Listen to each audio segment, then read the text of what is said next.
함께하면 됩니다. 함께하면 됩니다. 함께하면 됩니다. 여러분 끝까지 함께 갑시다. 함께하면 됩니다.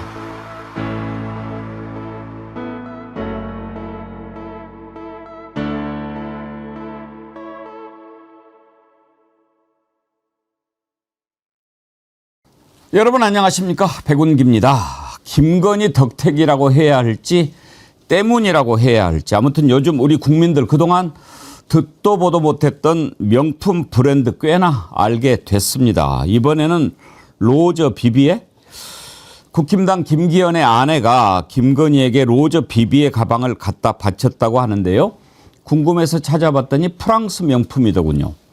신발 하나에 200만 원이 넘고 가방은 가장 싼 게 300만 원이 넘습니다. 처음 디올백이 터졌을 때 디올이야 워낙 유명해서 들어는 봤지만 계속해서 샤넬, 그라프, 반 클리프 아펠, 바쉐론, 콘스탄틴 이런 이름들도 있구나 알게 되지 않았습니까? 다 김건희가 받은 뇌물을 통해서 국민들 견문이 넓어가고 있습니다. 천박한 여인을 움직이는데 명품과 보석이 제일이겠지요. 뇌물로 자리를 사고 뇌물 받고 시켜주고 도대체 김건희와 윤석열은 대통령이라고 하는 자리를 전방으로 생각한 걸까요? 이 달콤함을 계속 누리기 위해서 내란을 저지른 건 아닌가 그 의심이 이제는 확신으로 굳어져 갑니다. 생방송 백운계 정치 1번지 출발합니다. 정리보리 여러분에게 소개해드리는 자연산 대광어회는 당일 잡은 거 바로 이렇게 손질해서 보내드리는 거거든요.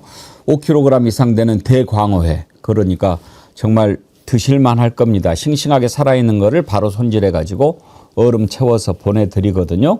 받아보시면 만족하실 겁니다. 정말 싱싱하고 두툼하고 쫀득쫀득하고 지난주 먹방 때 패널들이 극찬했는데요. 이번에 드셔보시면 아하 이게 광어구나. 자연산하고 양식하고는 하늘과 땅 차이 아니겠습니까? 바로 맛있게 드실 수 있는 건데요. 400g 한 팩 서너 분 정도 드실 수 있는데 이걸 27,900원에 무료 배송하니까 가격도 정말 착하죠. 이럴 때 한번 광어회 맛있게 드시기 바랍니다. 네, 여러분 주말 잘 보내셨습니까? 가을이 아주 깊어가고 있습니다. 이제 은행잎도 샛노랗게 물들어서 떨어지고 어제는 바람이 많이 불어서 막 이렇게 나뭇잎들이 떨어지는데 야, 저 바람도 참 때를 맞춰서 부는구나. 오묘하다 그런 생각 들었습니다. 그게 떨어져야지요.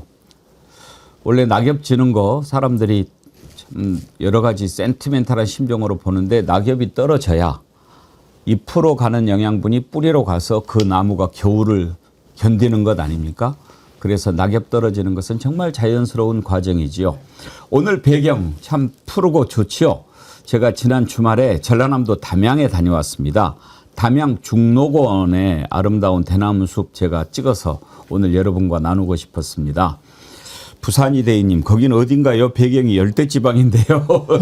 예, 담양 중록원의 푸르른 대나무 잎입니다. 여러분 계속 단풍만 이렇게 보시다가 오늘은 좀 푸르른 색깔로 함께 하자 해서 제가 올렸습니다. 또 많이들 보내주시는데요. 내일부터는 다른 배경 여러분과 함께 나누도록 하겠습니다. 자, 오늘 함께 하실 세 분 패널 소개합니다. 최진봉 성공회대 교수님 어서 오십시오. 임세은 전 청와대 부대변인 함께합니다. 네, 안녕하십니까? 네, 양결 변호사님 나오셨습니다. 네, 안녕하세요.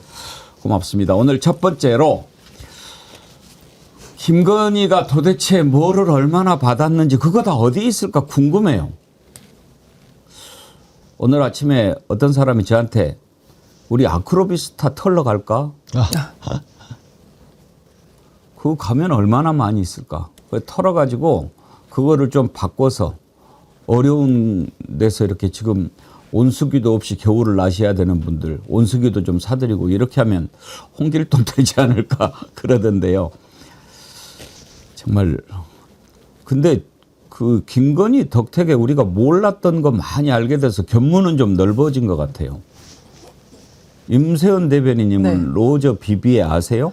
저는 사실 알았죠. 오. 제 친구가 그 브랜드를 좋아해가지고 오. 구두를 그 친구가 좀 그걸 많이 좀 구매하는 매니아가 하나 있었습니다. 예. 그 친구 통해서 로저 비비에가 뭔지 알았고 그게 되게 비싸다는 거 알았는데 이제 우리 전 국민이 김건희 때문에 알게 됐죠. 근데 로저 비비에가 끝이 아닐 겁니다.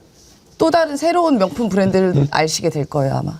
김건희가 이제 아까 말씀드린 것처럼 그라프, 바쉐론, 콘스탄틴, 무슨 뭐 샤넬, 티파니 뭐 있잖아요. 등등 계속 나오는 거. 뭐 목기부 목기 88세트도 있고 하니까 아마도 여러분들께서 또 다른 명품을 아시게 될 계기가 또 다시 올 겁니다. 궁금하네요. 그 로저 비비에가 뭔가 제가 궁금해서 이렇게 찾아봤어요. 그랬더니 프랑스 명품 브랜드인데 구두가 기본이 막 200이 넘고 그러더라고요. 그리고 쭉 설명을 보다 보니까 한 게 하나 있었어요. 그 케이트 블란쳇이라는 아주 유명한 배우가 나오는 블루 제스민이라는 영화가 있는데 이제 상류층의 몰락, 뭐 상류층도 아닌데 상류층 따라가다가 몰락하는 그런 과정을 그린 영화죠. 거기에 보니까 그 온갖 치장을 이렇게 하는데 비비의 구두 이런 글이 대사가 나오더라고요. 그래서 김기현 씨 부인이 그동안에 그 김건희의 착장을 잘 살펴본 거예요. 보면은 김건희가 로저 비비의 구두 자주 착용합니다. 그게 특이해요. 네모 클라치가 됐거든요. 네모나케. 그래서 그동안에 김건희가 딱 그 디올 운동화도 입고 하다 보니까 그걸 보고 로저 비비에 좋아하는구나 해서 취향에 맞게 골라준 거죠. 김건희 특검 출석할 때 신었던 구두가 바로 로저 비비에라고 하던데요. 예. 혹시 그 사진 있습니까? 납작한 거. 예. 김건희가 그 구두를 신고 왔다고 그러던데. 자주 신었어요, 그거. 자주 신었어요. 근데 지금 보면은 참 그것도 어리석은 것 같아. 최진봉 교수님. 특검 출석할 때 자기한테 쏟아진 혐의가 뇌물 받고 막 이런 것들이었잖아요. 그러면은 옛날에 순방 갈 때 뭐 그 에코백 들고 가고 그렇게 쇼하고 그러지 않았습니까? 그러면 그때도 뭐 좀 평범한 신발 신을 건데 그거는 뭐 어찌할 수 없는 그런 본능일까요? 그럴 수 있을 것 같아요. 아니면 뭐 그런 신발이 없을 수도 있고요. 뭐 알 수는 없는데.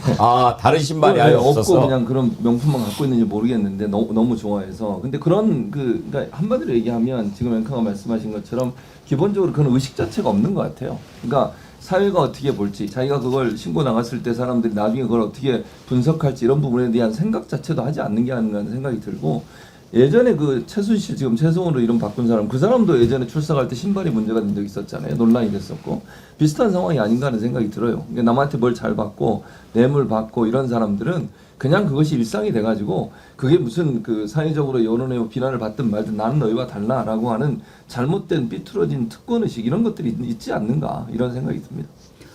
하여튼 뭐 로저 비비엔이 뭐 여러 가지 이름 우리가 덕택에 많이 알게 됐는데 하여튼 파도 나옵니다. 양절 변호사님, 이거 다 뇌물 아닙니까? 뭐 사실상 이제 법적으로 따져봤을 때 과연 청탁이 있었느냐, 그 대가로 뭔가를 받았느냐 이런 것들은 이제 법원에서는 그렇게 따져보겠지만 사회적인 어떤 일반적인 관점에 봤을 때는 말씀하신 것처럼 뇌물이라고 불러도 좋은 거죠. 그냥 아무 이유도 없이 김건희라는 사람에게 가져다 줄 일 없지 않습니까? 그런데 참 그래요. 우리가 뭐 명품이라고 하는 것들이 말이 명품이지 그냥 비싼 물건인 것이고, 사람이 실제로 그 실체가 공허하고 자기가 뭔가 자신감도 없고 이런 사람들이 주로 뭐 그 돈이 여유가 있어서 사는 사람도 있지만 사는다고 하고, 또 그런 사람이라고 할지라도 그 대통령 배우자라고 하는 공적인 지위에 있으면 일부러라도 그렇게 드러나는 어떤 그 장신구 같은 건 안 하는 게 일반적인 상식이거든요. 그러니까 실제로 비싸든지 싸든지 간에 누가 그냥 요즘처럼 온라인에 보면 그냥 바로 검색해 보면 알 수 있는, 그러니까 상품의 브랜드가 나오는 것들은 사실은 오히려 뭐 그런 어떤 자리에 있을수록 안 한다고 합니다. 근데 이 사람은 자기를 내세울 수 있는 것들이 없잖아요. 뭐 아시다시피 뭐 경력도 위조였었고 학력도 위조였었고 다 가짜니까 어떻게든지 그 가짜인 자신을 조금이라도 값비싼 것들, 조금이라도 이름이 알려져 있고 그런 것들로 꾸미고 싶어하는 본능들이 계속해서 나왔기 때문에 그렇게 뻔한, 어떻게 보면 찾아보면 나오는 그런 명품들을 휘감고 다녔던 거죠. 뇌가 다르다니 몸에 걸친 모든 게 다 뇌물일걸요. 뇌물 받은 거 빼면 홀딱 벗고 나와야 될 겁니다. 정말 최진봉 교수님 말씀대로 다른 걸 신을래야 뭐 옛날에 신던 거 다 버리고 뇌물로만 챙겨도 다 못 신는 거죠. 이렇게 금거북이 받고 장관급 자리 하나 주고 또 당대표 명품 가방 받고 주고, 우리가요 지금 김기현 와이프가 이 로저 비비에 줬는데 어떻게 해서 김기현이 대표가 됐습니까? 우리가 그 과정을 너무나 잘 기억하잖아요. 혹시 잊어버리셨습니까? 맨 처음에 나경원, 안철수, 유승민, 김기현 이렇게 나왔어요. 거기에서 여론조사했을 때 김기현이 몇 등 했는지 아십니까? 꼴등이었어요. 잽이 안 돼요. 그런데 김기현이 대표가 됐습니다. 그 대표되는 과정이 어떻게 했습니까? 먼저 나경원 쳤죠. 나경원이 그때 1등인가 됐어요. 그러니까 그 저출산 고령 위원장 맡고 있는데 말도 안 되는 거 했다고 막 그에서 나경원 잘라버리고, 그 다음에 안철수가 이제 남아 있으니까 안철수가 안윤연대 이야기했어요. 대통령실 정무석에 나와가지고 어디다 대고 안윤연대 대통령하고 네가 동격이냐 막 이러면서 압박을 해가지고 그 꼴등을 1등을 만드는 거예요. 그렇게 했는데 그때만 해도 설마 뇌물 받고 이렇게 했겠냐 이걸 떠나서 자기 마음에 드는 사람 대표시키려고 이렇게 했겠거니. 그때 대표도 그냥 한 게 아니고 이준석이 날리고 그 자리 지금 한 거거든요. 그런데 다른 사람들이 나오니까 그냥 다 쳐버린 거 아닙니까? 그때 당시에 나경원 무슨 솔로몬 재판 무슨 이런 이야기 했어요. 한번 들어보시죠. 솔로몬 재판이 진짜 엄마의 심정으로 이번에 그만두기로 결정했습니다. 최진봉 교수님, 네. 저기서 솔로몬 재판 얘기가 왜 나옵니까? 그러니까요. 맥락이 맞지 않아요. 그러니까 예를 들면 제 그냥 나경원 입장에서 이해한다고 하면 자기 아들 살리기 위해서 자기는 그냥 포기하겠다 이런 거잖아요. 압력이 들어왔다는 거죠. 저는 그렇게 보여집니다. 저게 그냥 아무런 압력이 없는데 저런 얘기 할 이유가 없어요. 예를 들면 솔로몬 재판도 마찬가지잖아요. 아이를 서로 엄마라고 얘기하니까 나누겠다 이렇게 얘기하니까 진짜 엄마가 그럼 포기하겠다 이렇게 나왔다는 거 아닙니까? 그러면 본인의 의사와 관계없이 누군가로부터 압력을 받았고 그 압력 때문에 불가피하게 그만두게 된 상황이라는 걸 상식적으로 얘기하는 거예요. 그러면 저는 이게 그냥 김기현은 그렇게 얘기하더라고요. 그냥 이게 무슨 사회적 예의다 있다 얘기하던데요. 만약에 김건희, 윤석열이 당무에 개입해서 그것도 불법이에요. 대통령이 당무에 개입할 수 없게 돼 있습니다. 당무에 개입하면 안 되는 거잖아요. 명백하게 윤석열이나 김건희가 개입했을 가능성을 증언하고 있는 거라고 봐요. 지금 나경원의 발언 자체가. 그렇다고 하면 이것도 정말 불법으로 조사해야 한다고 저는 생각합니다. 대통령이 어떻게 당무에 개입을 합니까? 하면 안 되는 것이죠. 그런 일을 통해서 김기현이라는 사람을 선출되게 해줬고 그것 때문에 답례로 선물을 준 거잖아요. 그럼 뇌물성이죠. 이게 어떻게 뇌물이 아니라고 얘기할 수 있냐고요. 안윤연대 얘기 나왔을 때는요, 이진복 수석이 나와가지고 어디다 대고 안윤연대냐 이렇게 또 소리를 높였어요. 그것도 들어보겠습니다. 안윤연대라는 표현을 누가 썼습니까?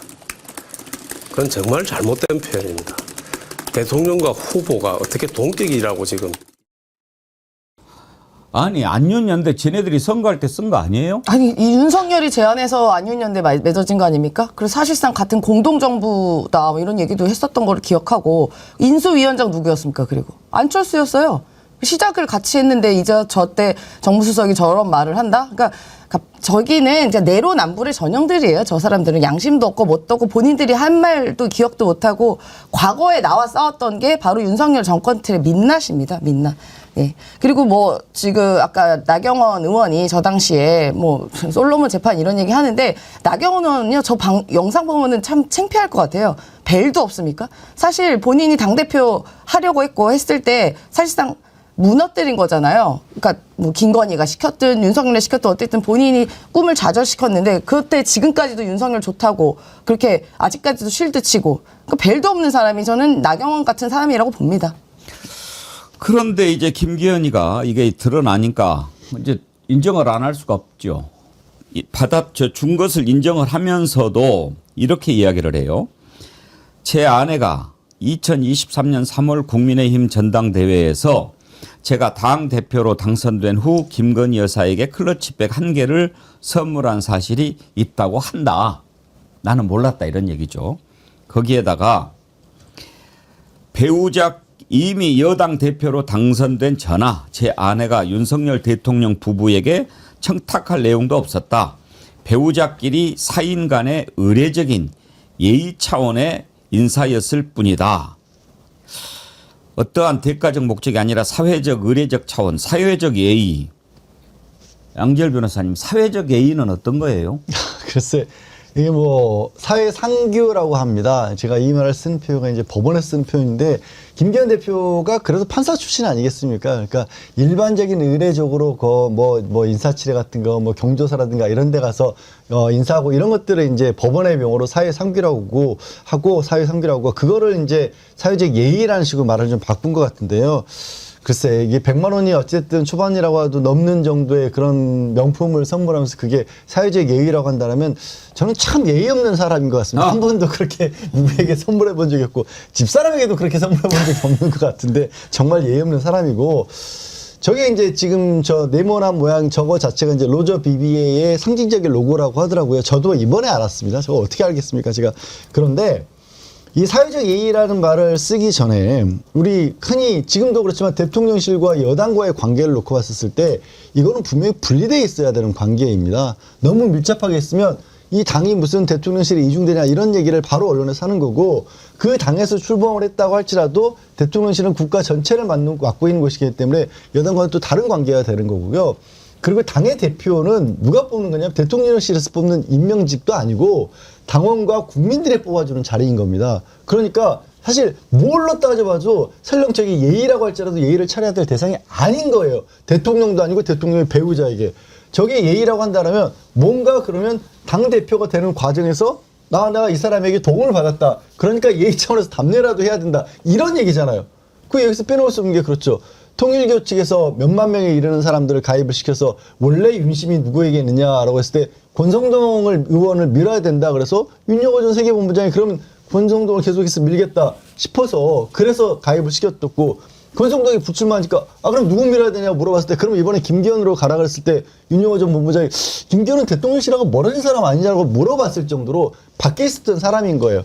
근데 굳이 따지면 이런 거죠. 아까 지적을 잘 하신 것처럼 나경원 안철수가 싫으니까 다 쫓아내고 나니까 차차선으로 김기현을 민 건데 어쨌든 대통령실에서 그렇게 지금 김기현 전 대표 같은 경우도 혹시 통일교 쪽에서 지원하고 있는 거 대통령실에서 누군가를 지원하는 사람이 다닌다는 거 알고 있었던 건가? 이런 의심까지 해볼 수 있는 상황인 거예요. 예의를 차릴 상황이 전혀 아닌데 예의도 어긋난 예의를 훨씬 뛰어넘는 선물을 갖다 주는데 왜 갖다 줬을까? 이유가 없는 거예요. 이런 거 말고는. 근데 법적으로는 어떻게 됩니까? 예를 들어서 사전에 이걸 뭐 명품백을 갖다 주고 그 다음에 이게 됐다면 뇌물이 되지만 네. 나중에 줘도 뇌물 되는 거 아닙니까? 사후수뢰죄라는 게 또 있습니다. 예. 사후수뢰죄가 있는데 다만 이게 문제는 뭐냐면요. 원래 대통령이 됐건 대통령 배우자가 됐든 당대표 선거에 관여할 수 있는 능력, 그게 권한이 없는 거예요. 이게 또 황당한 게 법적으로 따지면 권한이 없는 짓을 했기 때문에 이게 또 법적으로는 뇌물이 안 되는 그런 문제가 생깁니다. 얼마나 도대체 받아먹었을까 저는 참 궁금해요. 최지봉 교수님 네. 다 조사하면 얼마나 나올까요? 그럼 우리가 상상하는 것보다 왜냐면 하나하나 나오는 거잖아요. 이것도 예. 꽁꽁 숨겨놨을 텐데 이게 조사 과정에 특검을 조사하는 게 나오는 거니까 특검이 조사하지 않은 영역에서 얼마나 많이 있었겠어요. 저는 우리가 상상하는 걸 초월했을 거라고 생각해요. 우리가 지금 생각하고 있는 그 정도 범위는 이거는 왜냐면 윤석열이나 김건희가 받는 행태를 보면요. 전혀 죄의식이 없어요. 그냥 덥석덥석 받아요. 갖다 주면. 그러니까 뭐 한두 개도 아니고 뭐 통일교에서는 여러 개를 받았을 뿐만 아니라 지금 김기현 같은 사람도 이게 특검이 없어서 어떻게 드러나긴 했겠습니까? 뭐 금거부기를 받는가 하면. 근데 이런 일들이 제가 볼 때 이권에 개입한 모든 과정이 있었을 것 같아요. 예를 들면 윤석열이 임명했던 여러 임명직에 있어서 문제가 되고 논란이 될 수 있는 사람들이 임명되는 경우도 많이 있잖아요. 그런 부분에서 저는 충분히 있었을 가능성이 있다고 생각합니다. 김기현 건도 그래요. 이게 지금 증거가 나와서 그렇지 만약에요. 그냥 상상을 해보면 이게 추후에 이걸 받았다고 하면 시작하기 전에는 안 받았을까요? 모르겠어요. 그거는 뭐 나온 게 아무것도 없으니까 뭐라고 뭐 얘기할 수는 없는 거지만 그 과정에는 그럼 아무런 그게 없었을까라는 생각이 들 정도로 의심이 들어요. 그래서 저는 상상을 초월하는 여러 가지 일들이 일어났을 텐데 그걸 전부 다 수사를 할 수 없으니 너무 답답한 것이고 어디 목록 같은 거 만들어놨지 않았을까 하는 생각도 들어요. 어디 수사다 보면 좀 지켜봐야 될 것 같습니다. 나중에 윤석열이 김기현도 날렸잖아요. 그런데 김기현은 자기가 어떻게 해서 대표가 됐는지 너무나 알기 때문에 깨갱 한마디 못하고 그냥 물러나는 거죠. 그나마 그거 날리면서 어디 감옥에다 쳐박을 건데 이런 것도 좀 전달을 해서 봐줬는지 모르겠다 하는 생각이 듭니다. 이런 일도 있었더라고요. 국감에서 전용기 민주당 의원이 대통령실 경호처 강병인 기획관리실장 직무대리한테 경호처에서 경호 차량을 구입했는데 그게 이제 마이바흐라는 아주 최고급 최고 벤츠에서 나오는 최고차죠. 그걸 김건희 생일날 그 마이바흐 키 전달식을 했다는 거예요. 마치 그 차량을 선물하는 것처럼 이렇게 연출을 했다는데 맞냐? 그렇게 물어보니까 강병인 기획관리실장 직무대리가 맞다고 이야기했어요. 이거 여사님 찹니다 이렇게 했다는 거 아닙니까? 그러니까 그게 우리 국민의 세금으로 산 경호 차량이잖아요. 그 마이바흐가 보통 방탄 차량을 마이바흐 쓰거든요. 그 아마 2세대 정도 있는 걸로 제가 알고 있는데, 그러니까 모든 국가의 기물과 국가의 예산을 사적으로 사용을 한 겁니다. 그게 김건희 거예요? 그 마이바흐가? 아니 하다못해 대통령한테 준 것도 아니고 김건희한테 줬다고요? 또 기억하시잖아요. 그 키만 준 게 아니에요. 풍선 쇼도 해주지 않았습니까? 우리 작살남 김서훈 씨께서 그 마이바흐 주면서 김건희 생일날 여사님 아름다우신 여사님 제가 여사님께 선물 드립니다 하고 풍선 쇼 딱 열었더니 풍선이 확 날아가지고 그렇게 김건희가 좋아했다는 거 아닙니까? 아니 그러니까 소위 말하면 놀고 자빠졌네 저 지들끼리 아주 그냥 국가가 자기들 거예요. 그러니까 김건희나 윤석열이 영구집권 하려던 이유들이 바로 이렇게 먹고 놀고 쓰고 즐기고 이런 거 다 그동안 아무렇지도 않게 해도 아무렇지도 않았던 것, 걸리지 않았던 것. 그냥 국가가 내 거고 나는 왕이고 국가 돈도 내 돈, 저것도 내 돈, 저 사람도 내 사람 이러면서 살았던 거니까 얼마나 천하를 호령하며 살았을까요? 그러니까 궁이나 빡빡 들어가가지고 어자에도 앉고 그 난리를 부렸던 거 아닙니까? 전 지금 생각하니까 치가 떨립니다. 그러면 마이바흐 탈 때 김건희가 윤석열한테 옆에 타? 내 차니까 좀 타겠습니다 이랬는가요? 그 마이바흐를 가짜 출퇴근으로 이용을 한 거예요. 윤석열 술 먹고 다음날 숙취 때문에. 그럼 내 차로 잠깐 가 그랬을까요? 네, 그렇죠. 아유, 예, 정말. 자, 몸 푸는 걸로 한번 좀 살펴봤습니다. 오늘의 가장 뜨거운 이슈로 넘어가겠습니다. 검찰이 대장동 관련 사건에 대해서 법원의 1심 선고가 난 뒤로 이제 항소를 하지 않고 포기를 했습니다. 이걸 두고 지금 정말 전국이 소용돌이 치고 있는데 이 내용 한번 짚어보려고 합니다. 과연 어떻게 봐야 하는 것이 맞을까요? 지금 언론도 방향을 못 잡고 갈피를 못 잡고 막 이렇게 저렇게 얘기하고 국힘당도 맨 처음에는 이게 어떤 사건인지 몰라서 이렇게 하고 민주당도 좀 당황하는 것 같고 그런데 쭉 설명을 들어보면 이게 과연 무조건 항소를 해야 될 사안인지 이런 것도 한번 좀 들어보고 이래야 될 것 같습니다. 그런데 지금은 대검찰청에서 결정을 최종적으로 한 건데 수세에 몰리는 형국입니다. 왜? 저는 이 검찰총장 직무대행이라고 하는 자가 모질이 같아요. 똑똑하게 해야죠. 그러니까 의심만 키우는 거예요. 왜 그랬는지를 정확하게 얘기를 해야죠. 그러니까 이제 지금 검사들이 들고 일어나가지고 대검찰청에 지금 검찰총장 대행하고 있는 노만석이를 막 공격을 하는 거예요. 이거 지금 오늘 검사장들이 집단 성명을 냈는데 노만석 대행 항소 포기 경위 설명하라.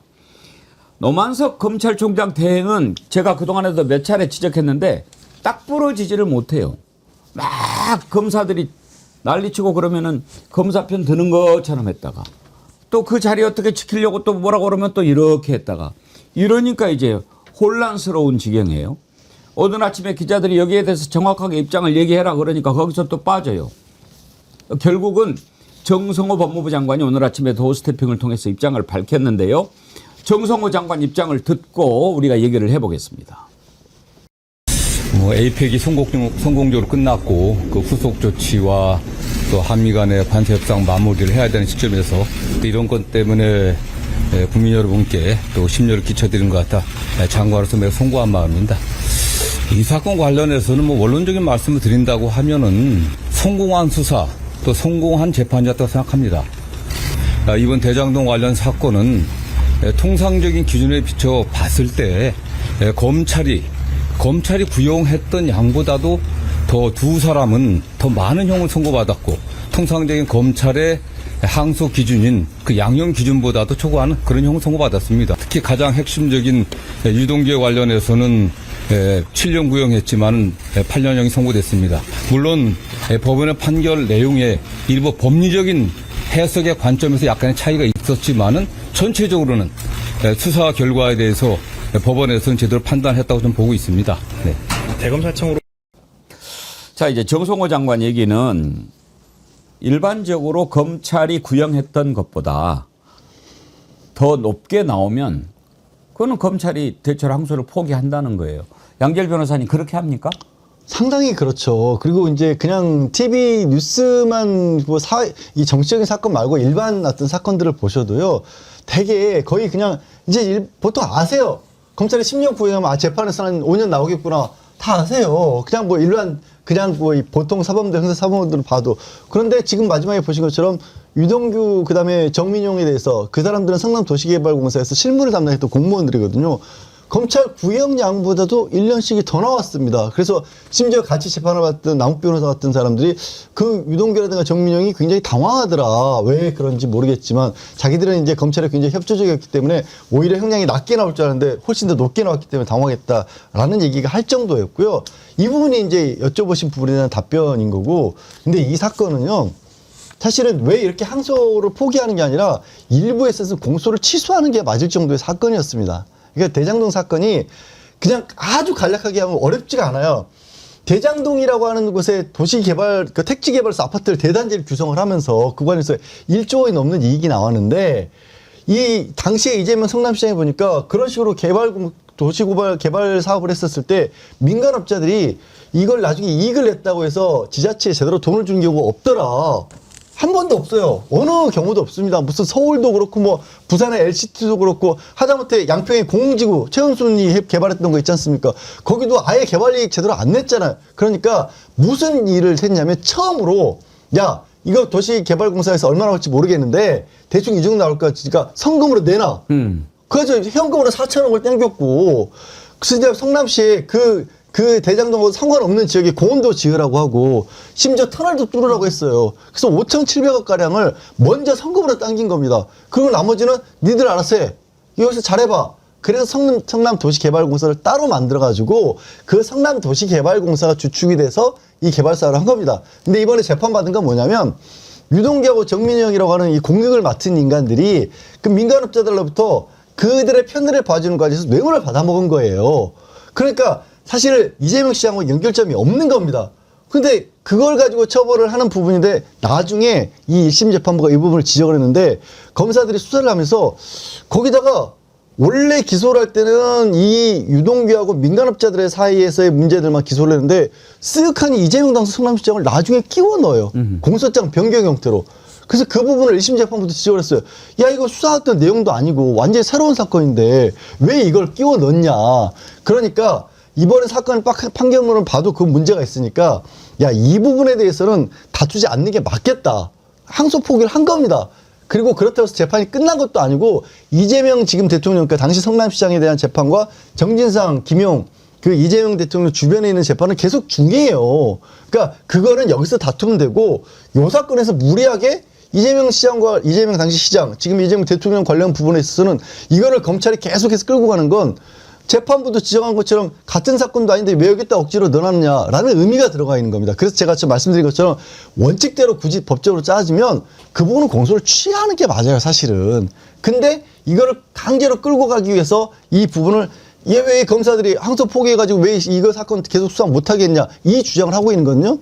저는 왜 그렇게 보냐면 아시는 분도 있겠지만 뉴스에 많이 안 나오는데 그때 이재명 시장이라든가 정진상, 김용 이 주변 이재명 시장 주변에 있는 사람들이 연관되어 있다고 증언했던 사람들이 특히 남욱 변호사 같은 사람들은 저 그런 말 한 적 없었는데 검사가 계속해서 다그쳐가지고 야 유동규는 그렇게 말 안 하는데 왜 당신은 그런 말 해. 정진상, 김용한테 뇌물 준 거잖아 라고 하니까 계속 갇혀있는 상황에서 심지어는 그 뉴스 나와 보셨을 거예요. 부장검사라는 사람이 들어와가지고 배 가르겠다는 말까지 하니까 아주 그런 거 봅니다라고 했다는 거예요. 그러니까 이건 억지로 만들어낸 사건인 거잖아요. 이거는 사실 그 당시 수사검사들은 수사해야 되는 상황이에요. 근데 그거를 법무부 차원에서 야 이런 정도의 일이 벌어졌으니까 이거 항소까지 해가지고 끌고 가는 거 맞지 않다. 일단 니네가 수사했던 본류, 그러니까 유동규가 잘못했던 부분, 이거 구형량부터 높게 나오지 않았냐? 그러니까 성공했다. 그러니까 이거 받아들이자라고 한 겁니다, 사실은. 이런 건데 이걸 가지고 항소 포기를 했다는 이유로 무슨 뭐 민간업자들의 이익을 그대로 보장을 해주느니 이런 얘기를 하고 있는 거예요. 자, 설명을 정말 잘해 주셨는데 지금 이제 바로 그런 논리로 항소를 포기를 했으면은 정리가 딱 돼야 되는 거 아닙니까? 그런데 이제 수사 공판에 참여했던 검사들이 막 반항을 하고 달라들고 이것은 뭐 아니지 않느냐 이렇게 난리를 치니까 이게 마치 대단히 무슨 뭐 뭔가를 감추는 음모가 있는 것처럼 이런 식으로 지금 프레임이 전개가 돼버린 겁니다. 저는 그래서 노만석 검찰총장 대행인가 하는 이자가 참 부족한 사람이다 이런 생각을 하는 거죠. 지금 막 이렇게 수사에 참여했던 또 공소유지에 참여했던 검사들이 들고 일어나니까 뭔가 있는 것처럼 보이는 거 아닙니까? 그러니까요. 그러니까 노만석 지금 대행이 양지열 변호사 얘기했던 것처럼 얘기하면 되잖아요. 이래서 이런 거야. 이래서 끝낸 거야 우리가. 이러면 아무 논란이 없어요. 물론 내부적으로 그래도 뭐 친윤 검사들이나 특수부 출신 검사들이야 불만을 얘기하겠죠. 그런 사람들이 얘기한 거 무슨 상관이 있습니까? 본인이 결정하는 과정에서 이러이러한 논리가 있었고 이게 검찰의 내규에도 그러니까 2분의 1 이상 나오면 사실은 안 하는 게 일반적인 관행이었단 말이죠. 근데 그걸 포기하기로 결정했다는 것에 대해서 자기가 논리 정연하게 얘기하면 되는 문제를 자꾸 말을 애매모호하게 얘기해요. 법무부의 의견을 들었다는 얘기도 하죠. 그게 이제 그런 얘기가 물론 법무부 의견 들을 수 있죠. 법무부가 예를 들어서 검찰에서 이러한 결과인데 우리 이런 의견인데 어떤 의견이 있습니까? 여러 의견 듣겠죠. 수사팀에서 의견 듣고 법무부 의견도 듣고 본인이 결정한 거잖아요. 그럼 본인이 결정한 사안에 대해서 왜 그렇게 결정했는지 하는 부분을 잘 똑부러지게 얘기하면 되는 거예요. 애매모호하게 얘기하고 공격당하니까 또 꼬리 내리고 오늘도 출근하면서 답변도 안 하더라고요. 아니 이런 식으로 나가니까 계속 문제가 커지는 거 아닙니까? 아니 검찰이 수사하는데 문제가 발생했다는 게 여러 정황으로 나오잖아요. 조작 기소했다는 얘기도 나오고 있고요. 회유가 있고 압박을 하고 배를 가르겠다고 얘기했다는 말까지 나오고 있어요. 그런 부분을 왜 얘기 안 하는 거예요? 지들이 뭘 잘했어요 대체? 그런 식으로 수사해가지고 엄한 사람, 죄가 없는 사람들 죄 있게 하는 그런 일들이 한두 번 벌어졌습니까? 그런 일에 반성은커녕 이제 와가지고 왜 우리 수사 못하게 하냐고요? 그런 식으로 하니까 못하게 하는 거예요. 반성부터 하세요. 이게 이제 불을 지핀 게 바로 여기 담당을 했던 서울중앙지검장이라고 하는 자가 사의를 표명하면서 이제 이런 일이 더 확산되는 거거든요. 마치 뭐 반항하는 것처럼. 그래서 지난번 검찰 인사했을 때 왜 그걸 제대로 가르지를 못하고 옥석을 구분하지 못하고 이런 놈들을 지켰느냐 말이 많이 나왔지 않습니까? 그때부터. 네, 맞습니다. 이거는 사실상 이제 항명이에요. 법치에 대한 항명이라고 저희는 주장을 하고 싶고요. 그렇게 지금 이제 와서 마치 대단한 정의를 한 것처럼 이야기를 하고 있는데 그럼 제가 물어보고 싶습니다. 그러면 지난번 윤석열 내란죄 기소됐을 때 석방됐을 때 그때 심우정 당시 검찰총장이 항고 포기했었습니다. 그때는 왜 아무 말도 안 했을까요? 뭐 이제 와서 이야기를 저렇게 하면서 마치 정의로운 뭐 하는 것 외치는 것 자체가 굉장히 저는 그 의도가 있다라고 생각합니다. 그 당시는 더 웃겼잖아요. 법을 넘어서서 시간을 때로 바꾸는 듣도 보도 못한 일을 지기현 판사가 했을 때 그 당시 검찰이 항고할 거라고 믿었던 거 아니에요? 당연히 그렇게 해야 되고. 근데 그때는 항고 포기했었잖아요. 근데 이제 와서 지금 저 문제에 대해서 이야기를 하는 것 자체가 저는 검찰이 아따 잘 걸렸다. 이번에 한번 우리가 항명해보자라고 생각하는 것밖에 의심이 되지 않거든요. 그 서지현 검사가 이런 얘기를 한 적이 있습니다. 서지현 검사가 검찰 내부의 속사정을 가장 잘 아는 분이잖아요. 이분들 서지현 검사 뭐라고 얘기했냐면 검찰은 언제라도 지금 우리가 지금 수사권 기소권 분리해 놓은 거를 다시 원복시키려고 하는 시도를 할 것이다. 그 기회가 이번 가을이 될 것이다. 이들은 언제든지 그런 기회를 노리기 때문에 검찰은 절대로 믿어서도 안 되고 믿으면 안 되는 존재다라고 검사였던 서지현 검사가 스스로 이야기를 했었습니다. 저는 이번은 조직적인 항명이라 생각하고 우리가 이번에 민주당에서 만들었던 민주당과 또 조국당과 해서 만들었던 그 수사권 기소권 분리에 대한 항명을 조직적으로 지금 시작하는 거다라고 생각합니다. 절대로 물러서면 안 돼요. 여러 말 할 게 없어요. 아주 지금 이거 하는 걸 보십시오. 왜 너네들 사표 내고 지랄해? 뭐 잘못된 거 있어? 뭐가 잘못됐다는 거야? 너네들이 생각하기에 이거는 항소를 해서 끝까지 다퉈야 된다고 생각해? 그러면 너네들이 구형했던 것보다 법원이 더 높게 내놨는데 그럼 이번에는 구형을 어떻게 하겠다는 거야? 이걸 설명을 하든지 그 전에 모든 것을 무력화시키는 딱 한마디가 있어요. 윤석열이 풀려날 때 왜 너네들은 그러면 한마디도 안 했어? 이 질문에 대한 답을 검찰은 먼저 내놔야 합니다. 그렇지 않으면 그때는 조용히 있었고 지금은 떠드는 것. 너네들이 도대체 노리는 게 뭐냐? 이게 본질적인 질문이 되는 거 아닙니까? 당연하죠. 그 노리는 건 명확해요. 이재명 대통령 흔들고 검찰청 지금 폐지하고 법 통과됐잖아요. 물론 유예기간이 있긴 합니다만 그거 어떻게든지 자기들 뭐 보안 수사권이라도 가져오려는 의도라고 봐요. 이런 식으로 공격하면서 뭐라고 얘기하겠습니까? 이렇게 정부가 검찰의 수사를 못하게 만들고 이러면 국민들이 피해를 당하고 권력자에 대한 수사 못하게 하고 이러고 있다. 이걸 만들어내려는 거예요. 의도는 명확해요. 저는 윤석열이 그 잔당들이 아직도 검찰에 남아가지고 이런 행동을 하고 있다고 생각합니다. 그걸 통해서 자기들이 갖고 있는 알량한 수사권 다시 가져오려고 하는 거예요. 수단 방법을 가리지 않고 검찰청 폐지에 관한 것들을 되돌려 보려고 하는 시도. 이런 시도가 지금 일어나고 있는 거예요. 이건 쿠데타와 같은 거예요. 검찰이. 정부가 얼마나 오랫동안 준비해가지고 이 정부 들어서가지고 검찰청 폐지하고 지금 기소와 수사권을 분리하려고 하고 있습니까? 검찰의 잘못된 행동을 바로잡으려는 시도를 하고 있는데 그걸 무력화시키려는 방법으로 이 재판을 지금 이용하고 있는 거예요. 명백하게 아무런 잘못이 없는 상황에서 항소를 하지 않았음에도 불구하고 항소를 하지 않은 게 무슨 권력자를 위한 무슨 수단인 것처럼 이렇게 자꾸 프레임을 몰고 가는데 거기에 동원된 사람이 누굽니까? 지금까지 논란이 되고 문제가 됐던 검사들 아닙니까? 그 사람들이 총대 메고 나와서 지금 저러고 있는 거예요. 그러면 검찰총장 대행이라는 사람은 그게 잘못됐다는 걸 지적을 하고 그걸 진압을 시켜야 될 거 아닙니까? 자기도 같이 부안해동하고 이러지도 못하고 저러지도 못하고 있으면 더 혼란은 확산되는 거예요. 문제는 자꾸 이제 정권의 어떤 흔들기에 들어가는 그런 양상이라고 보여져요. 이거 막아야 됩니다. 이런 식으로 검사들이 수사를 했기 때문에 문제가 되는 거예요. 제가 아까도 말씀드렸죠. 남욱 변호사 나와서 증언하는 거 들어보세요. 어떻게 수사를 했는지. 유동규의 증언 말고는 아무런 물적 증거가 없어요. 이 사건 같은 경우에. 유동규의 진술이 왔다 갔다 해요. 심지어는 재판에 나가서도 왔다 갔다 해요. 그거 어떻게 신뢰할 수 있습니까? 그 말만 믿고 지금 수사를 해서 여기까지 온 거예요. 근데 그게 뭐가 잘 됐다고 지금 저런 소리를 하는 겁니까 대체? 검찰 없애지 않았으면 어떻게 될 뻔했습니까? 아까 양재열 변호사님도 말씀하셨는데 이걸 딱 이렇게 수사를 하다가 느닷없이 이재명 시장을 엮어가지고 같이 한 몸통인 것처럼 그렇게 해서 여기까지 온 거 아닙니까? 그래서 너네들이 그때 어떻게 했는가를 먼저 이야기를 하면 그 선상에서 이번 논리도 받아들이겠다 이 말입니다.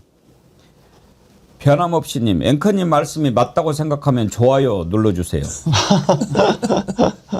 적시에 올려주셔서 감사합니다. 지금 실시간 동접자가 16,000명이 넘었는데 좋아요가 5,000여 명 정도밖에 안 되신다는 것은 여러분들 안 됩니다.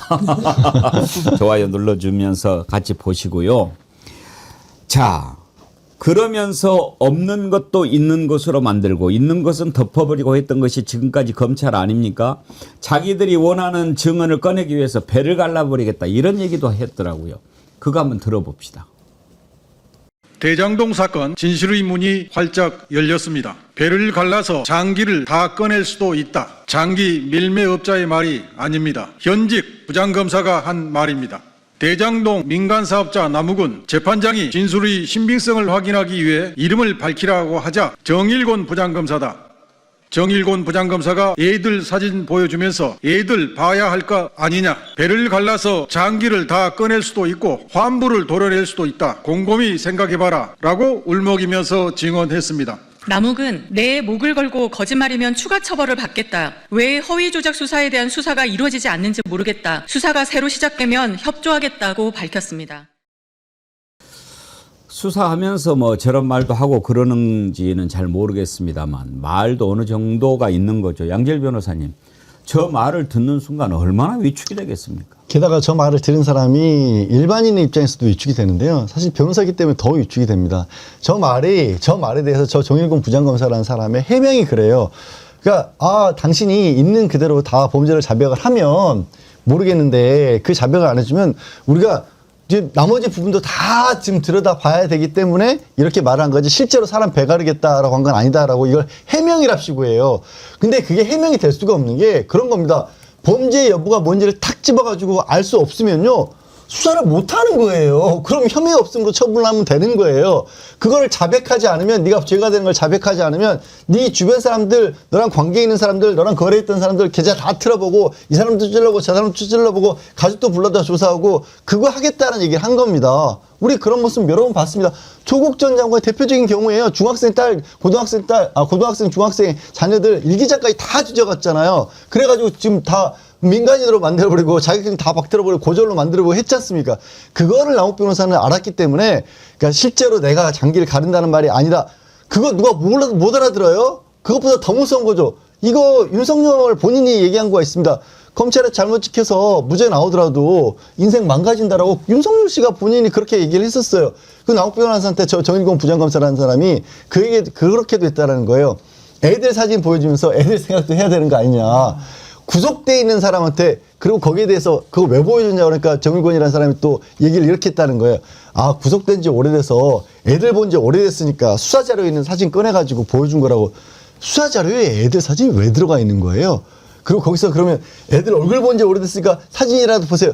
이걸 해명이라고 하고 있습니다. 남욱이라는 사람은 그래서 그 상황이 그렇게까지 되니까 아 이거는 내가 인정 안 하면 정말 큰일 나겠구나. 내 주변 사람들 억울한 사람들 괜히 피해보겠구나 라고 해서 그다음부터는 유동규라는 사람이 그 말했다는 대로 그랬나 보죠.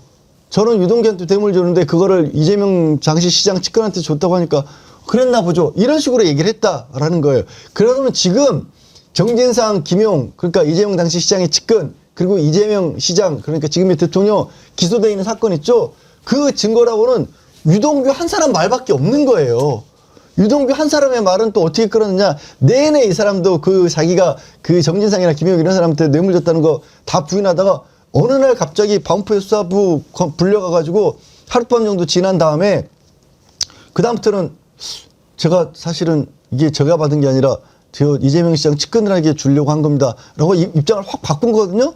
그 입장 바꿔낸 검사가 지금의 항소 포기에 대해서 가장 대표적으로 들고 일어나서 항소 포기가 잘못됐다고 주장하는 그 검사예요. 유동규도 이제 입장이 바뀔 것 같아요. 이런 식으로 내가 협조해 줬는데 나한테 징역 7년을 구형한다고? 그랬는데 8년이 나와버렸어요. 과연 제대로 버틸 수 있을까요? 근데 정일권 검사가 하는 이 친구 하는 게 딱 윤석열이네요. 제가 지난번에 윤석열 수사 방식 설명드렸지 않습니까? 수사를 제대로 하지 않아요, 윤석열은. 제가 직접 전해 들은 거예요. 모야를 딱 오면은 그냥 관련된 걸 막 뒤져가지고 오는 순간 바로 그냥 딜로 들어가는 거예요. 수사도 안 하고. 야, 너 보니까 이거 있고 이러는데, 어떻게 할래? 맞고 저기 할래? 안 맞고 할래? 완전히 그런 식이에요. 그 공공의적인가 뭔가 그 영화배우 이문식 나오는 거 그거 보면은 그게 나와요. 설경구가 형사인데. 그 배우 거기서 뭐 산순가로 나오지. 그래 너 절도범을 잡아야 되는데 그냥 아무나 잡아오는 거지. 너 시키 이거 이러는데 이거 네가 저 해. 절도로 할래? 아니면 뭐뭐 맞고 뭐뭐 할래? 절도로 하십시다. 그렇게 해가지고 그냥 그 엮어가지고 하는 게 영화에서 나왔잖아요. 나 그거 보고 얼마나 웃었는지 모르겠는데 이런 식으로 만들어요. 없는 것도 있는 것으로. 아까 정성호 장관 그 도어 스태핑 들었는데요. 추가로 했던 발언까지 한번 들어보시죠. 그러면은 그 대검의 의견을 전달을 했다는 게 그 항소는 신중하게 좀 고려해라 그런 의견을 전달을 했던 게 맨 처음에 사건이 그냥 보고되면은 그렇게 했으니까 알아서 잘 판단하러 한 거고 제가 알기로는 검찰 대검의 의견이 이게 뭐 항소 필요성이 있다 그렇게 보고받은 것으로 알고 있습니다. 그때쯤에 처음이 아니라 두 번째 보고 왔을 때 신중하게 판단하면 좋겠다 전반. 왜냐하면 아시는 것처럼 형 선고가 검찰 구형량보다도 더 높게 나온 부분도 있고 뭐 크게 법리적인 측면에서 저도 개략적으로 판결을 받지만 크게 문제되지 않는다는 측면이 있었고요. 다만 최종적으로 아시는 것처럼 지난주 금요일이 항소 마감 기일이었습니다. 그날은 제가 법사위와 또 그다음 예결이 왔다 갔다 하는 큰 시간이 없었고요. 다만 잠깐 왔을 때 검찰에서 뭐 대검에서 저 일선 부서에서 뭐 항소하려고 한다고 했을 때 종합적으로 잘 판단했으면 좋겠다. 자꾸 일부 많은 언론에서 이게 수사기소가 잘못됐다고 이야기하는데 수사기소의 최종 결론이 형이 양형 아니겠습니까? 양형에서 충분했기 때문에 이 사건을 계속 가져간다고 하는 게 그게 큰 뭐 도움이 될 것이냐. 저는 나름대로 그런 판단이 있었고 다만 더군다나 제가 그날 오후에 여러분도 아시는 것처럼 남욱 씨가 상당히 충격적인 어떤 증언을 했습니다. 이 사건의 수사 검사가 뭐 입에 담기 힘든 말이지만 뭐 배를 가른다, 뭐 장기를 꺼내야겠다. 뭐 그냥 가족의 사진까지 보여주면서 이렇게 협박을 했다. 이런 증언까지 나오는 상황에서 이 사건이 계속되게 됐을 때 오히려 더 정적인 문제가 되지 않겠나.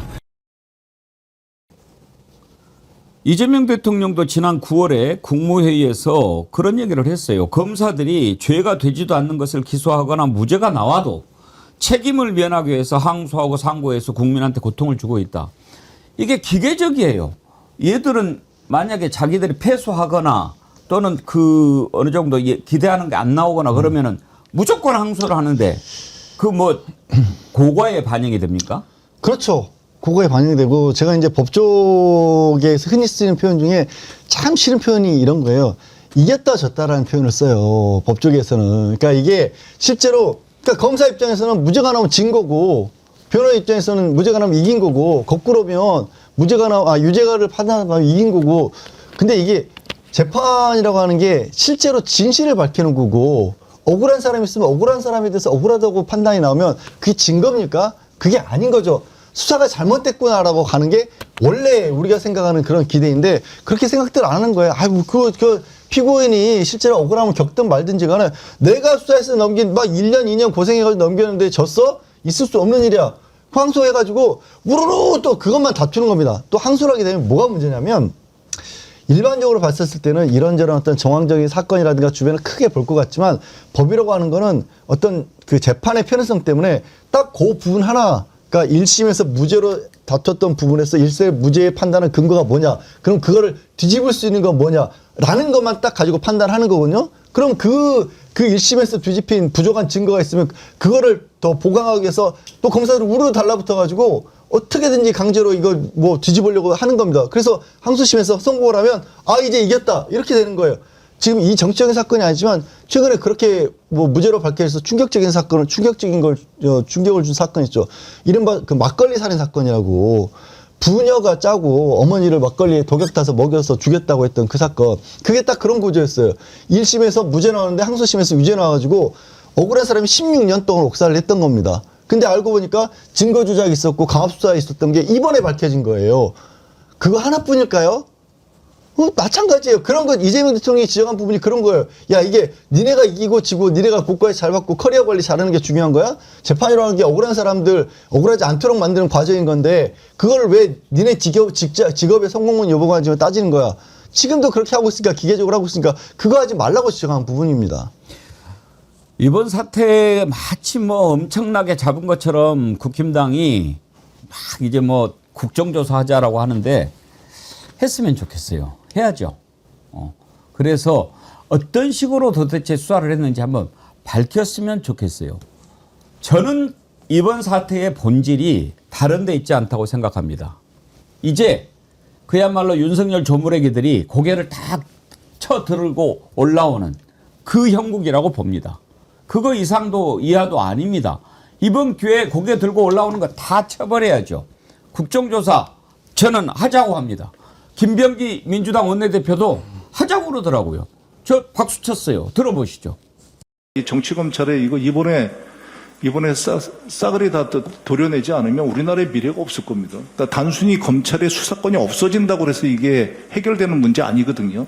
검찰이 본인들이 특별하게 선민의식을 갖고 있지 않으면 이런 행동을 할 수가 없어요. 굉장히 분노합니다. 노무현 대통령 시절에 그 검사들과의 대화에서도 이런 행태가 있었죠. 나중에 그 검사들의 한번 행적을 보십시오. 이명박 정권 때, 박근혜 정부 때 찍찍소리나 했습니까? 민주당이 들어온 검찰들이 좀 만만해 보이는 것 같아요. 이번에는 그렇지 않을 겁니다. 하자니까요. 그거 하자고 그러면 받겠습니다. 국정조사, 청문회, 그리고 상설특검 다 받을 겁니다. 임세현 대변인님, 네. 국정조사 합시다. 네, 저도 찬성입니다. 그래서 그동안에 뭐 윤석열 정부 때 어떠한 기소를 했고 어떠한 수사를 했는지 이런 것부터 다 낱낱이 밝혔으면 좋겠고요. 본인들이 양심이 있으면은 받겠죠. 받아서 철저히 수사하고 그동안에 어떤 식으로 정치 수사가 있었는지도 낱낱이 밝혀줘야 된다고 봅니다. 지금도 나와 있잖아요. 이화영 부지사 관련했었을 때 수사에서도 연어 파티, 술 파티 다 했다는 거 증거 지금 나오고 있잖아요. 심지어 그 술 샀던 금액까지 나오고 있고 뭐 비닐봉투값까지 나오고 있는 상황인데 아니라고 우기지 않습니까? 국회에 나와서도 아니라고 뻔뻔하게 우기는 게 그게 검사의 민낯이에요. 그러니까 이참에 싸그리 김병기 원내대표 말씀하신 것처럼 싸그리 이번에 도려내야 된다고 보고 검사들도 김병기 의원 얘기하신 것처럼 민주당 정권 오면 정권이 만만해요? 대통령이 그렇게 만만합니까? 이제? 그렇지 않다는 것을 이재명 정부에서 전 단단히 보여줘야 된다 그렇게 생각합니다. 최지문 교수님. 네.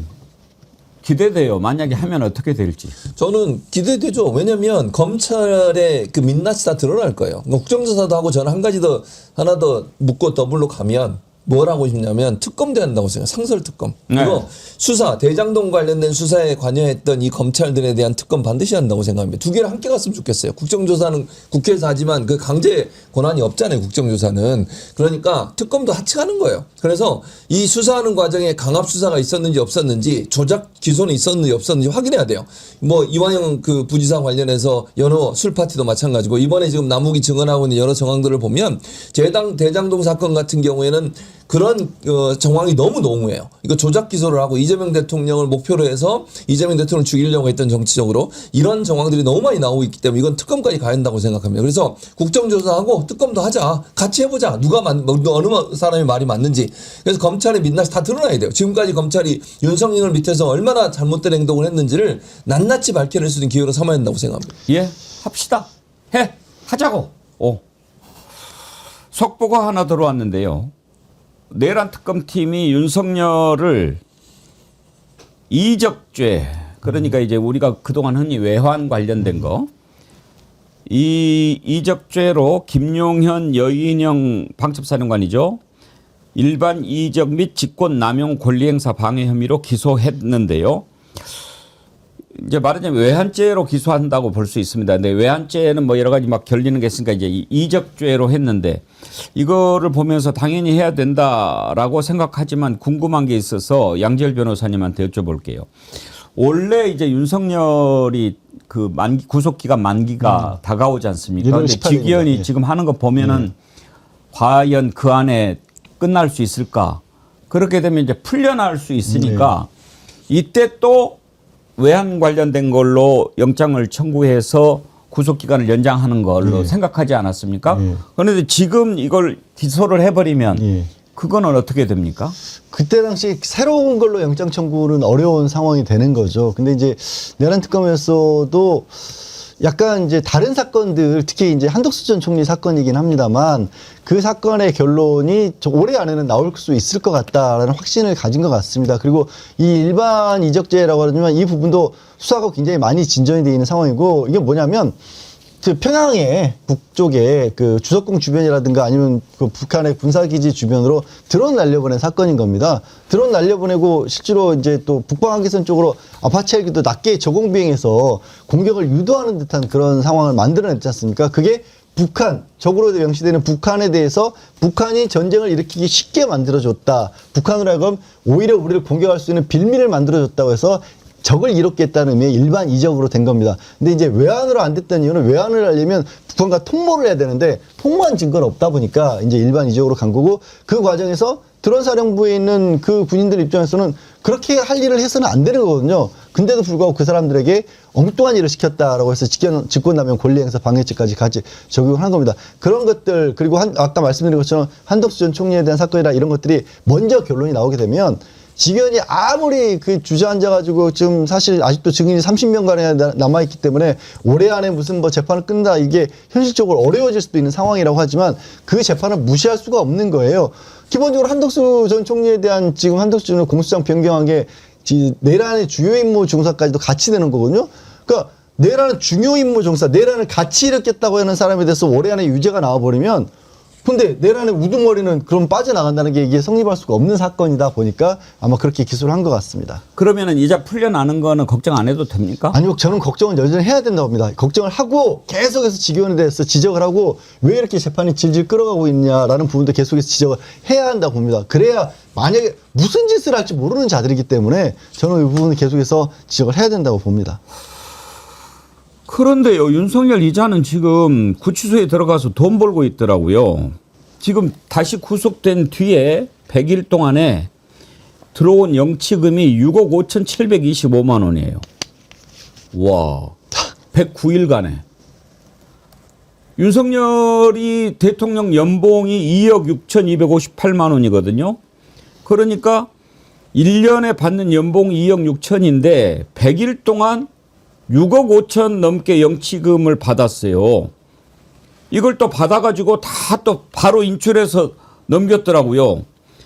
완전히 구치소에 전빵 차린 거 아닙니까? 제가 감옥 테크라고 부릅니다. 감옥 테크. 네, 감옥 테크, 감옥 재테크.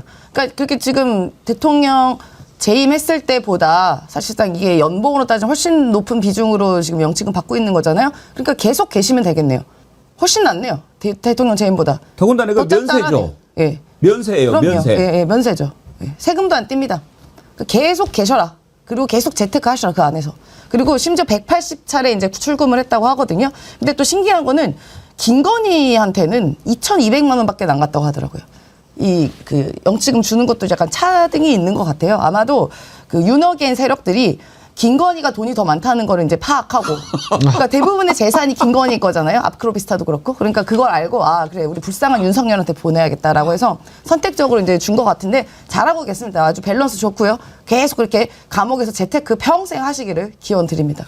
근데 이게 영치금 같은 경우에 이런 식으로 막 아무렇게나 뭐 제한 없이 받고 제한 없이 쓰고 그렇게 되면 이게 그동안 이런 사례가 없었으니까 문제가 안 됐지만 최진봉 교수님, 이거 정치 자금으로 쓰인다면 이거 문제가 그렇죠. 되는 거 문제가 아닙니까? 되죠. 이건 문제가 될 수밖에 없어요. 이거는 왜냐하면 말씀하신 것처럼 이게 뭐 세금도 안 떼요. 그냥 뭐 영치금 들어온 건, 그리고 영치금은 이제 400만 원까지만 가질 수 있으니까 이걸 다 빼내서 가지고 가는 거거든요. 자기 개인이 계좌든 어디로 가는지 모르겠지만, 윤석열 같은 경우는 6억 5,166만 720원을 180여 차례 통해서 개인 계좌로 이체를 다 시킨 거예요. 400만 원을 맥시멈이니까 그 이상은 갖고 있을 수 없으니까.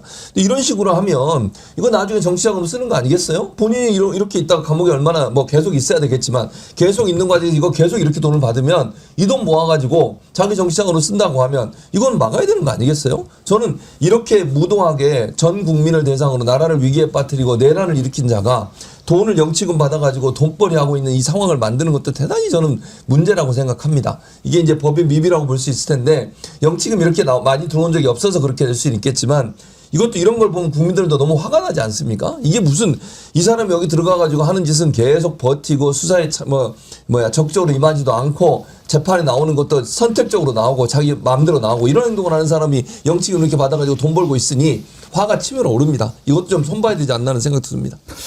아니 영치금 이렇게 막 들어오고 그러면은 나라가 개입 못 합니까? 그러니까 지금 윤석열 때문에요. 그 법이 아닌 게 돼버리고 이게 한두 가지가 아닌데 상상도 못했던 일이 벌어지고 있는 겁니다. 사실 한도를 400만 원으로 해놨지만 일반적으로 누가 감옥에 들어가 있는데 밖에서 한 달 400만 원씩 넣어준다는 게 상상할 수 없는 일이잖아요. 400만 원조차도. 그러니까 이런 부분에서 새롭게 어떻게 보면 이거를 또 400만 원 이상 들어왔을 때 어떻게 했었을 때 그걸 밖으로 빼냈을 때 어떻게 할지 아예 법이 없는 건데, 굳이 따지면 이거는 개인이 증여를 하는 거거든요. 민사로 따져봤을 때도, 민법으로 따져봤을 때도 이만큼의 많은 금액이 들어오면 증여세를 물리는 게 맞는 상황인데, 누가 이런 일이 벌어질 것 같고, 대한민국 역사에서 한 번도 없었으니까 6억 원이 넘게 들어왔는데 이걸 다 밖으로 빼내가지고, 그 원래는 세금이라도 매겼는데 세금도 내지 않고 고스란히 자기가 모아가지고, 그럼 400만 원 또 거기서 얼마 쓰지도 않겠지만 쓰고 나서 비우면 또 그만큼 채워질 수가 있는 거거든요. 400의 한도면 한 달에 쓸 수 있는 액수도 400입니까? 네, 그렇습니다. 한 달에 400이나 써요? 그러니까 누가 그렇게 쓸 일도 없어요, 매점에서. 사실은. 그러니까 이제 보통 사식이라고 부르는데 그걸 바깥에서 음식이 들어온 건 아니고 구치소 내에 매점을 이용하게 되는 거고, 한 달에 사실 저도 이제 뭐 형사 의뢰인들 하면 돈 100만 원만 있어도요, 구치소 내에서는 거의 막 이렇게 떠받들어집니다. 왜냐하면 대부분 잡범들이 많고 하니까 돈이 없어요. 근데 구치소 음식이라고 하는 게 너무 형편없으니까 거기서 매점 사식으로 이렇게 구매해가지고 뭐 참치 깡통이라도 사고 고추장이라도 사고 멸치라도 사가지고 같이 먹으면 그거 나눠주면 그냥 그 방 안에서는 최고가 되는 거거든요. 근데 독방 쓰고 있으니까 그럴 일도 없지.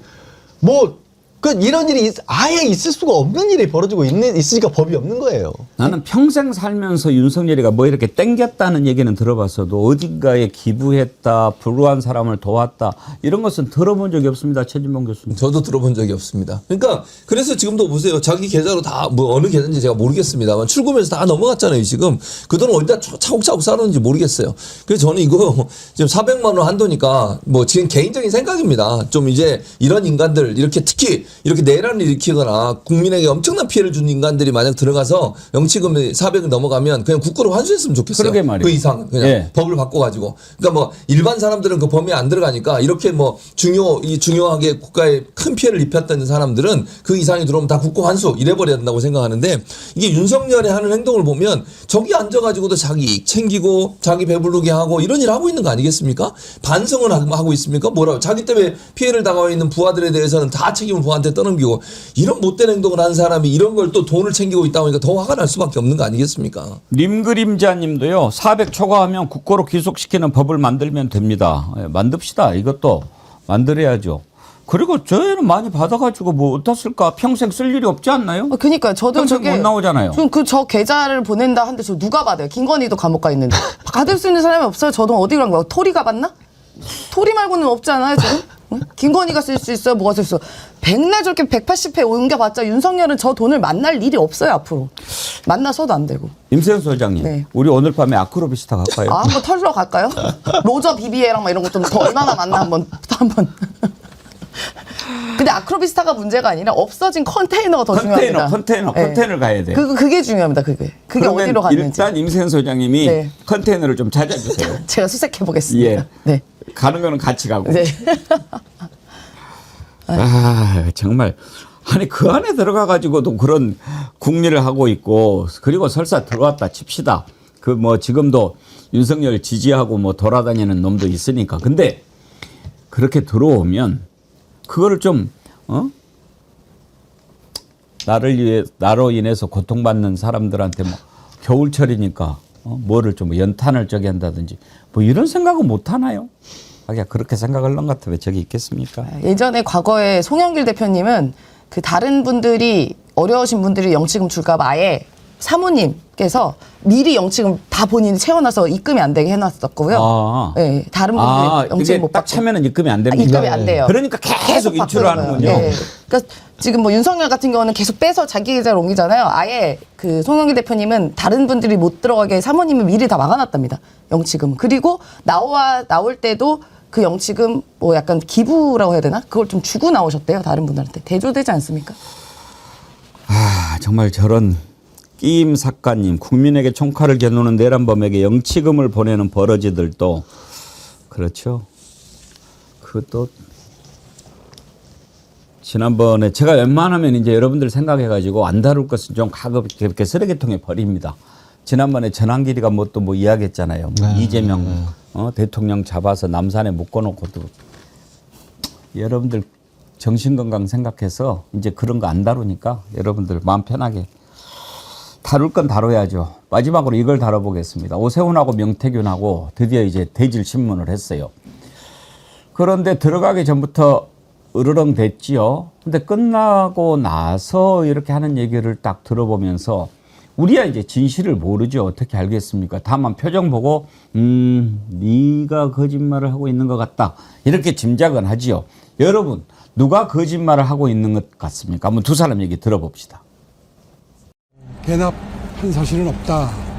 이 점을 중점적으로 얘기했고요. 대질신문은 잘한 것 같습니다. 양쪽 주장이 평행선을 그리긴 했지만 그래도 그 말하는 정황이나 이런 걸 보면서 아마 공정한 특검의 판단이 있을 수 있다는 그런 기대를 하게 됩니다.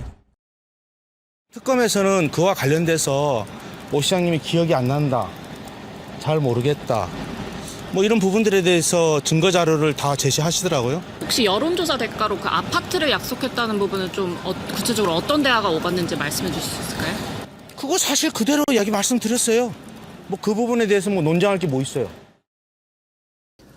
임세현 소장님, 네. 누가 진실을 말하는 것 같습니까? 그러니까 지금 오세훈 시장은 기억이 안 난다라고 했고 또 지난번에 국정감사에서도 보면 되게 굉장히 대조되는 게 명태균 씨는 그때 상황, 기업, 시간 이런 것까지 되게 현란하게 말을 하거든요.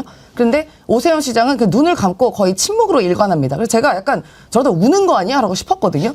그래서 별명이 오세 집도 있고 뭐 이렇게 울보 시장 이런 것도 있잖아요. 그래서 거의 울 듯한 모습을 봤을 때 그냥 태도만 보면은 진실은 차라리 명태균 씨가 얘기하는 게 진실인 것 같고 오세훈도 지금 나올 때 이야기하잖아요. 대납한 사실은 없다. 다른 건 있나요?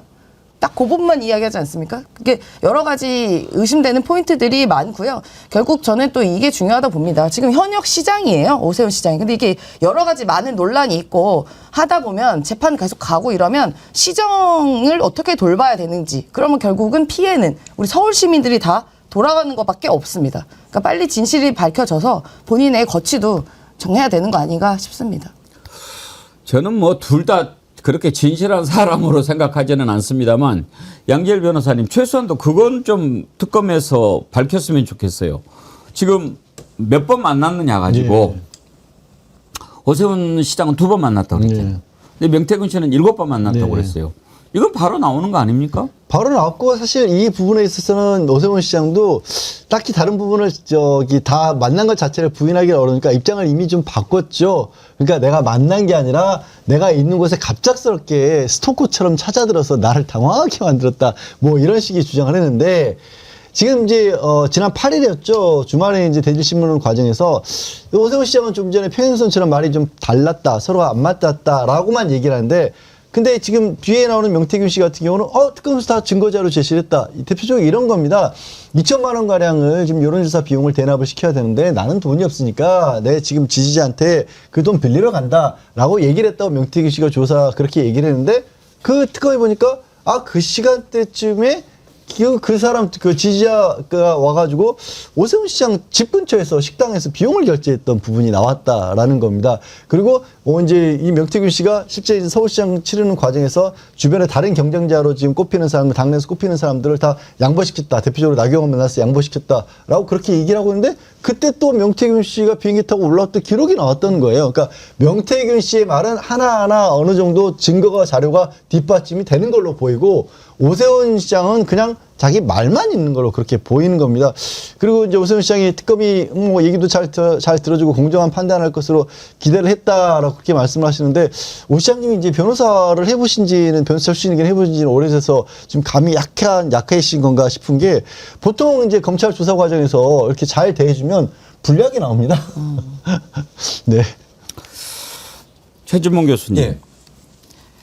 대질신문 사실 뭐 크게 기대는 안 했습니다만은 일단 그래도 대질신문을 하면 누가 거짓말 하는지를 조금 감을 잡을 수 있을 거고 여기에서 이제 밝혀진 내용 가지고 하겠지만 오세훈 시장 나와서 이렇게 이야기하는 거 보니까 일단 표정은 박지 않더라고요. 박지 않죠. 그리고 발언도 평행선을 달렸다는 거잖아요. 그 말은 자기 말이 설득력이 떨어진다는 얘기예요. 못했다는 거죠. 그렇죠. 평행선을 달렸단 말인데 근데 명태균 씨는 나와서 그런 얘기 하잖아요. 증거를 많이 갖고 있더라.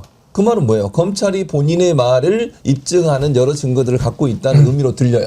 그러면 명태균 씨도 평행선을 달렸다는지 서로 의견이 안 맞았어 이렇게 얘기해야 되겠죠. 그렇게 얘기 안 해요. 그러니까 평행선을 달렸단 말은 자기 입장이 관철되지 않았다는 걸 얘기하는 다른 방법의 표현이에요. 그러니까 자기가 자기 말이 맞다는 걸 주장하려는 의도이긴 하겠지만 그리고 두 번째는 그 얘기도 하잖아요. 아파트 얘기하니까 그게 무슨 논쟁거리 같아요? 이게 무슨 말이에요? 그 논쟁이 없었다는 거잖아요. 그 안에서는. 물론 명태균 씨 말이 100% 사실인지 모르겠지만 두 사람의 발언 내용만 보면 명태균 씨가 좀 더 자신감이 넘치는 모습이에요. 아파트 사주겠다고 한 거 그거 논쟁거리 될 거 없다. 이 말은 본인의 말이 이미 설득력 있게 들어갔다는 얘기를 의미하는 것이고 아까 말씀드린 것처럼 증거를 많이 갖고 있다고 얘기하는 건 본인의 발언에 증거를 많이 갖고 있다는 걸 일부러 어필하는 거예요. 그리고 오세훈 시장은 계속 평행선을 달렸다고 하는 건 본인의 의견이 받아들이는 환경이 아니었다는 걸 얘기하는 거고 그 말의 내용 그대로만 보면 두 사람 뭐 신뢰할 수 없는 상황이긴 하지만 내용만 보면 명태균 씨의 말이 훨씬 더 특검 조사에서 많이 증명되고 이해되고 받아들여졌을 가능성이 높다. 즉 오세훈 시장의 말은 상당 부분 배척되거나 탄핵됐을 가능성이 높다 이렇게 보여집니다. 예. 알겠습니다. 이것도 곧 또 진실이 드러날 겁니다.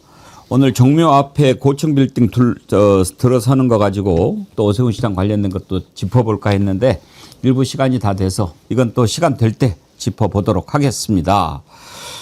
오늘 2부에서는 김규현 변호사, 정구승 변호사 두 분 나오시는 날이죠. 지금 문제가 되고 있는 검찰의 항소 포기와 관련해서 더 깊이 한번 들어가 보도록 하겠습니다. 1부 함께 해주신 최진봉 변호사님, 임세은 소장님, 양지열 변호사님 세 분 다음 주에 뵙죠. 감사합니다. 네, 고맙습니다.